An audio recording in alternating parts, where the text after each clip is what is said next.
اور یہ جو ریاستوں کے معاملے ہیں اور اس میں آپ خالصتان کو بھی شامل کریں، یہ کوئی بھارت سے اب قابو نہیں ہو سکیں گے۔ اور جو کشمیر کے ساتھ اس نے کیا ہے، ابھی تو کشمیر کا آپ کرفیو اٹھنے دیں، پھر دیکھیں کہ یہ کیا تماشا بنے گا، اور یہ وہ چیز ہوگی جس کو بھارت کنٹرول نہیں کر پائے گا جب یہ داستانیں نکلیں گی۔ اور پھر جو ریاکشن وہاں ہوگی، جو رد عمل ہوگا، جیسے برہان وانی کے بعد ہوا تھا، اب اس کی پوری کوشش یہ ہے کہ یہ وہ برہان وانی جیسا رد عمل نہ ہو جائے جس کے اوپر تحریک چلی اور آج تک بھارت سے قابو نہیں ہو رہی۔ تو اس لیے میں سمجھتا ہوں کہ پاکستان کے لیے بڑے فخر کا مقام ہے، فخر کا موقع ہے، اور ہمیں بجا طور پر اس پر فخر کرنا چاہیے۔ اور کسی کی برائی کا بدلہ اگر آپ اچھائی سے دیں گے تو اس کے نام، آپ کے نام میں بلندی ہوگی، آپ کے نام میں کمی نہیں ہوگی۔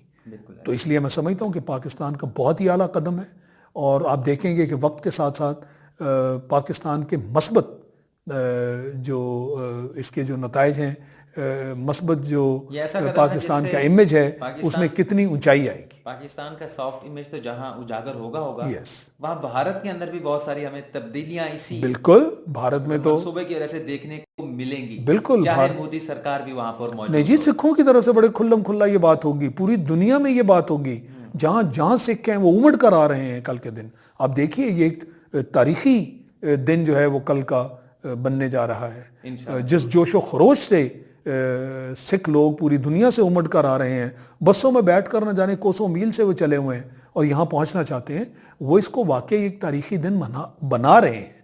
تو اس لیے ہمیں اس کو اس معاملے میں پاکستان کے نام میں جو بلندی آئے گی، اس پر ہمیں بجا طور پر فخر کرنا چاہیے۔ سکھوں کے لیے ایک وہ وقت تھا کہ جب یہ کرتارپور راہداری کھلی نہیں تھی، عمران خان اقتدار میں نہیں آئے تھے، تو 4.5 کلومیٹر دور وہ دوربین سے ٹھہر کر یہ جو کرتارپورہ ہے اس کا نظارہ کیا کرتے تھے۔ اب پاکستان نے انہیں رسائی دی ہے، اب وہ خود وہاں جایا کریں گے، ان کے لیے مدینے کی حیثیت رکھتا ہے۔ بالکل ایسے ہی ہے، ان کی بہت بڑی مذہبی جگہ ہے، اور اس کا اندازہ اس خوشی سے ہو رہا ہے جو جگہ جگہ ان کے ہاں نظر آ رہی ہے۔ جیسے میں نے کہا کہ بہت بڑے بڑے گروپ اور گروہ ان کے ہیں، وہ دنیا بھر سے یہاں پہنچ رہے ہیں۔ اس لیے میں نے کہا کہ ایک تاریخی موقع ہے، اور یہ ایک تاریخی معاملہ ہے، اور پاکستان نے بہت اچھا کیا ہے جو یہ کام انہوں نے کیا، باوجود اس کے کہ ہندوستان آپ کے پوری دشمنی لے رہا ہے، کشمیریوں کے ساتھ جو ایک انتہا پسند معاملہ اس نے کر دیا، اور وہ یہ نہیں چاہتے تھے کہ کرتارپور راہداری کھلے۔ انہوں نے اتنے بہانے، اتنی اس کے راستے میں رکاوٹیں ڈالیں، مگر اسے کون رکھے، اسے کون رکھے جسے خدا رکھے۔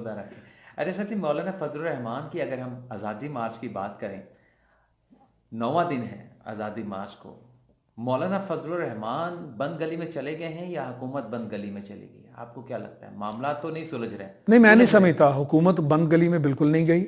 یہ بھی وہ معاملہ ہے جس کو جو پوری دنیا دیکھ رہی ہے، اور جہاں جہاں بھی اس کو دیکھا جا رہا ہے، 100% قصور جو ہے وہ مولانا کا ہے۔ وہ اس لیے کہ مولانا سب سے پہلے تو یہ بتائیں کہ آپ کا مقام کیا ہے۔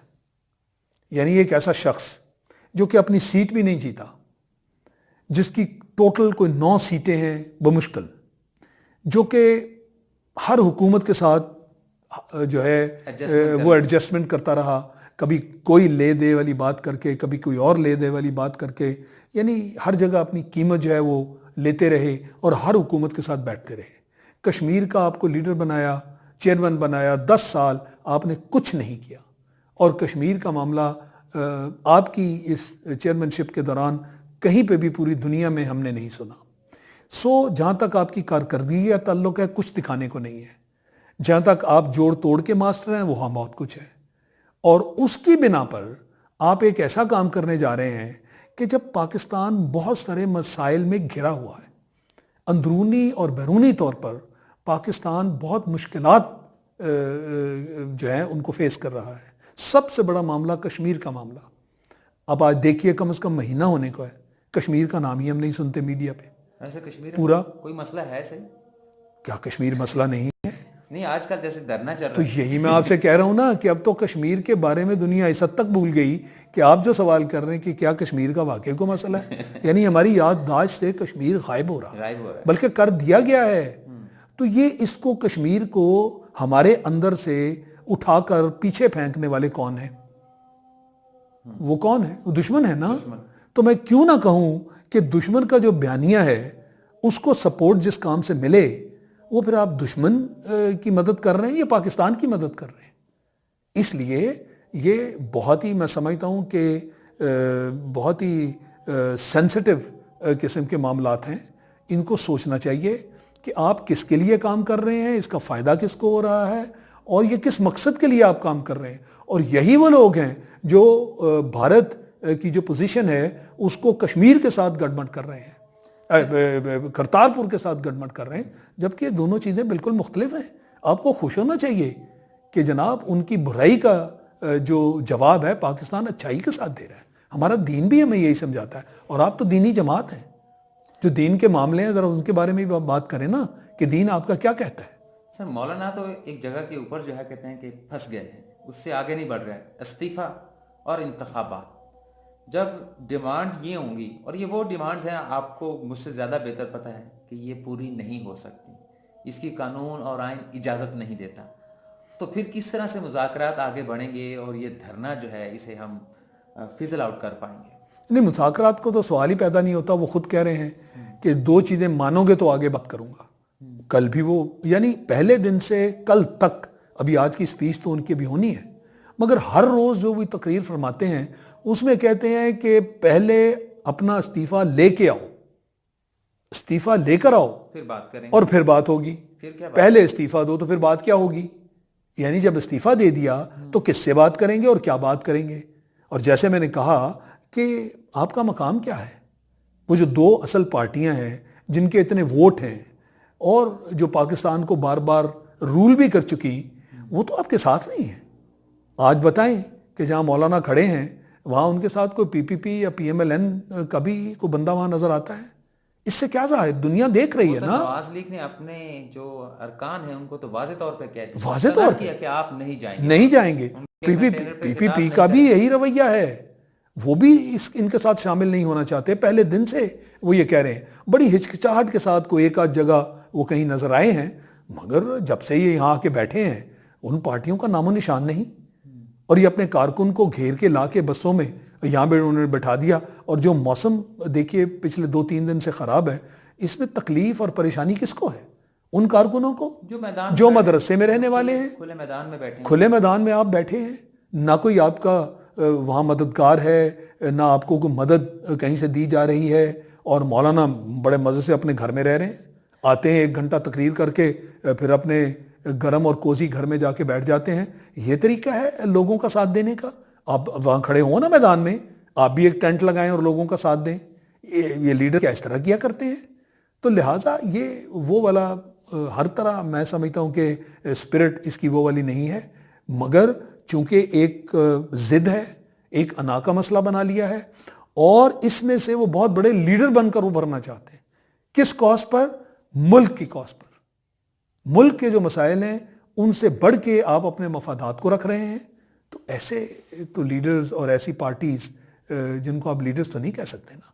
سر ان کے جو آپ ڈیلی خطاب ہوتا ہے, 1 یا 2 ان کا خطاب ہو جاتا ہے میڈیا پہ, میڈیا ٹاک ہو جاتی ہے یا کنٹینر پہ خطاب کر لیتے, لیکن ان کے تقریباً جتنے بھی یہ تقریریں کی گئی ہیں ہر تقریر میں مخاطب ادارہ جو ہے نام نہیں لیتے, پاک فوج ہوتا ہے.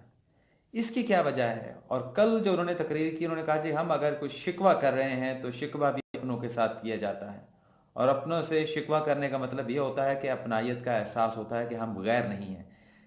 کہاں سے وہ جو ہے وہ حمایت حاصل کرنا چاہتے ہیں؟ کیوں پاک فوج کا نام لیتے بھی نہیں, ذکر بھی نہیں کرتے, لیکن بات بھی انہیں کی کرتے ہیں؟ میں سمجھتا ہوں اس کو سستی شہرت کہہ سکتے ہیں آپ, کہ ہمیشہ سے وہ یہی جو لائن ہے انہوں نے اپنا رکھی ہے, اور ان کے ساتھ کھڑے کون ہوتے ہیں وہ بھی ان کے ساتھی ہیں, اچکزئی ہیں 2002 میں اور اسفندیار ہیں. 2002 کے جب الیکشن ہوئے تب تو فوج پہ کوئی اعتراض نہیں تھا. وہ اس وقت تو اعتراض ہو بھی نہیں سکتا. جو الیکشن یہ جیت جائیں, جہاں ان کو سیٹیں مل جائیں, جہاں ان کو چند عہدے مل جائیں, حکومت مل جائے, حکومتوں کے ساتھ بیٹھ جائیں, پھر ان کے منہ پہ فوج ووج کا نام نہیں آتا.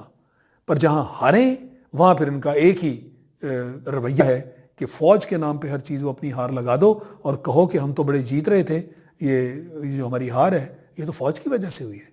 یہی کام ہے نا جو امریکہ کرتا ہے اور آج تک کر رہا ہے. پرویز مشرف کے ساتھ بڑے اچھے ریلیشنشپ کورس بڑے اچھے ریلیشن شپ تھے صبح اور پارلیمنٹ میں ان پہ تنقید کرتے تھے, شام کو ان کے ساتھ بیٹھے ہوتے ان کے ساتھ بیٹھے ہوتے تھے. تو یہ تنقید دکھانے والی تنقید ہوا کرتی ہے, اس کے پیچھے اپنے ذاتی مقاصد ہوا کرتے ہیں, ذاتی مفادات ہوا کرتے ہیں, اور آپ کے قول اور فعل میں تضاد ہے.